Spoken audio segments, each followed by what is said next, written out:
For some, the word espionage conjures images of trench coats and fedora hats, inquisitive men with bushy, furrowed eyebrows and pipes.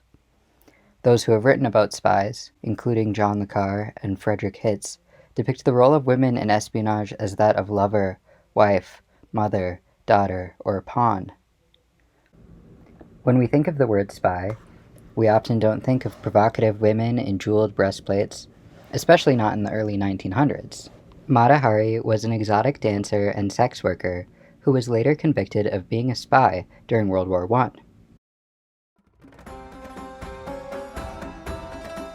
She was the ultimate femme fatale, meaning an attractive and seductive woman, especially one who will ultimately bring disaster to any man who becomes involved with her. Today, Mata Hari's legacy lives on.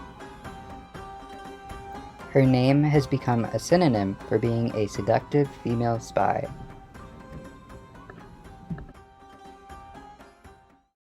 This is the story of Mata Hari.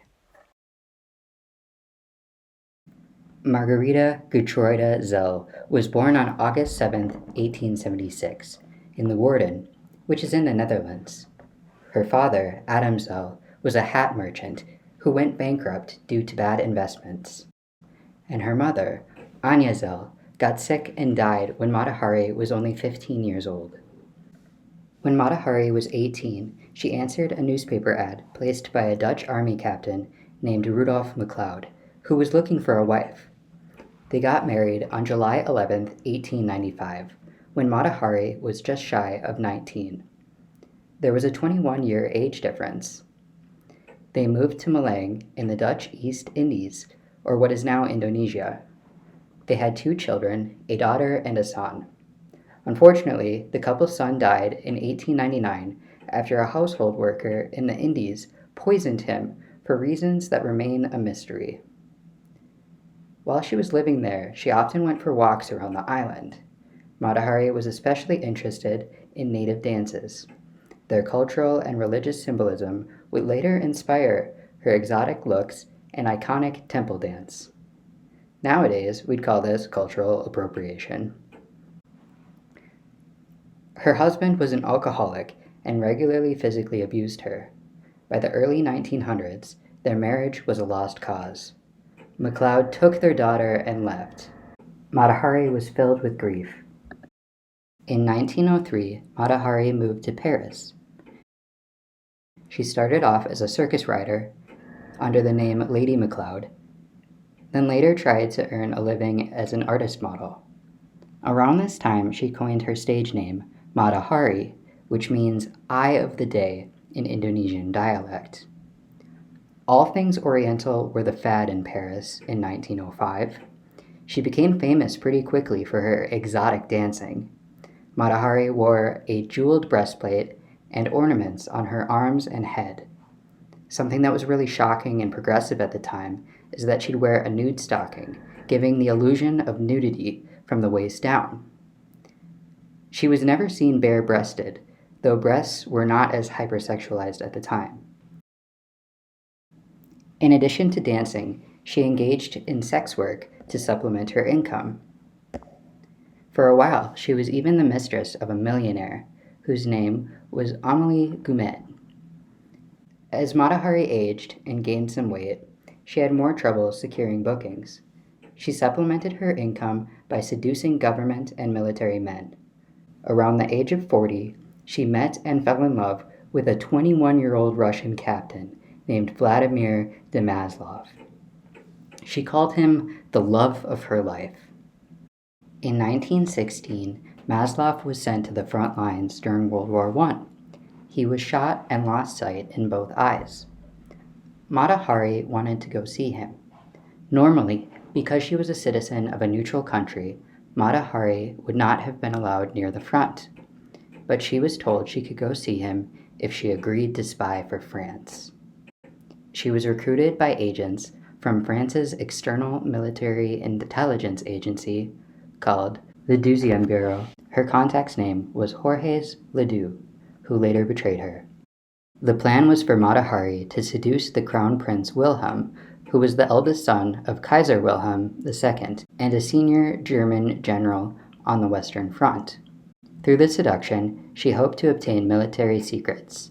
However, it turned out that the crown prince didn't actually have valuable information. France didn't know this, though, so they offered Mata Hari about 1,000,000 francs if she could seduce him and get good intelligence about German plans. In November of 1916, Mata Hari was traveling by steamer and ended up being arrested and brought to London, where she was interrogated by Sir Basil Thomson, who was Assistant Commissioner at New Scotland Yard. New Scotland Yard was in charge of counter-espionage. During the interrogation, Mata Hari revealed that she was in fact a spy for France. She was later released, though. It's unclear why, but one theory is that French authorities didn't want to acknowledge her because it might cause embarrassment or international backlash. Later that year, Mata Hari went to Madrid.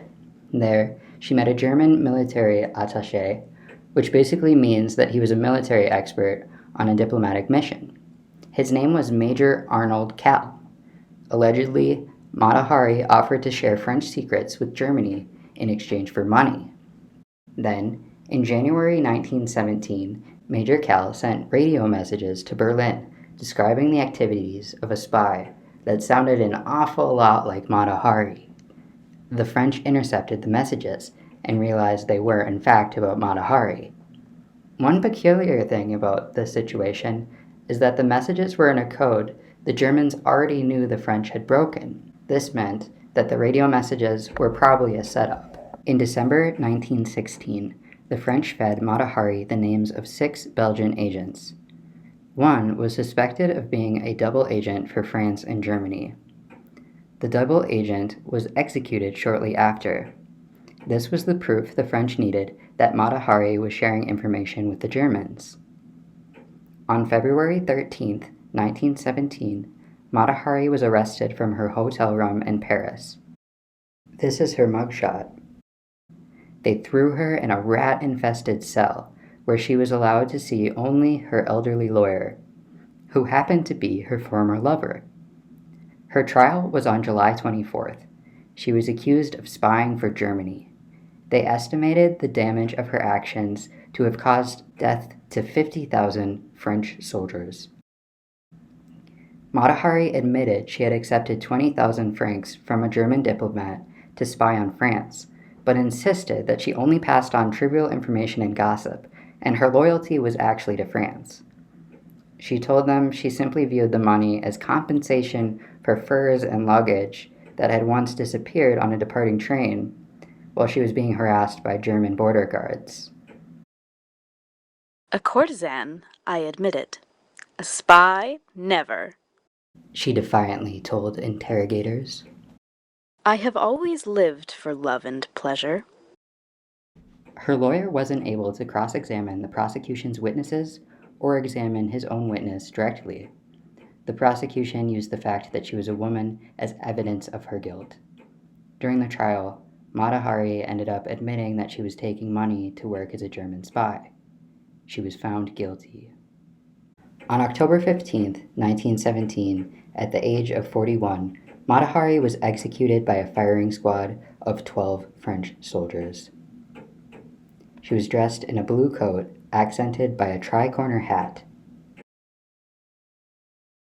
She had arrived at the Paris execution site with a minister and 2 nuns, and, after bidding them farewell, walked briskly to the designated spot.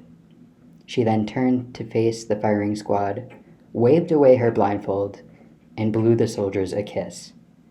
She was killed in an instant when their multiple gunshots exploded as one.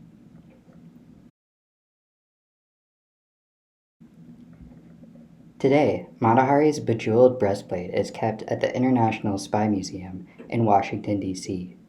Scholars and popular culture figures alike have scrutinized the details of Mata Hari's life. Was she a scapegoat? Was she really a double agent? Why did she do it? Some say she had loose morals, especially with the provocative dancing and sex work. Though questions of morality and legality are clouded by the reality of her situation. Mata Hari grew up poor, her father bankrupt. She survived an abusive marriage, the death of her son, the loss of her daughter. We can imagine, as a divorcee in the 1900s, engaging in survival sex work, committed to caring for her wounded lover. She may not have had other options.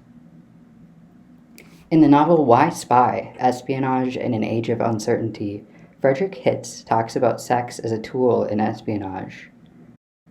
Though in the text, the examples are limited to women as pawns in the larger scheme. The real spies are blackmailed with photos from sexual escapades with women, as with Felix Bloch, or fall prey to the beauty of a Soviet, as with Clayton Lonetree. Mata Hari, on the other hand, used sex as a tool to gather intelligence on her own, a remarkable act of female bravery, independence, and defiance, especially for the time. For this, Mata Hari should be remembered and recorded as one of the great and influential spies in history.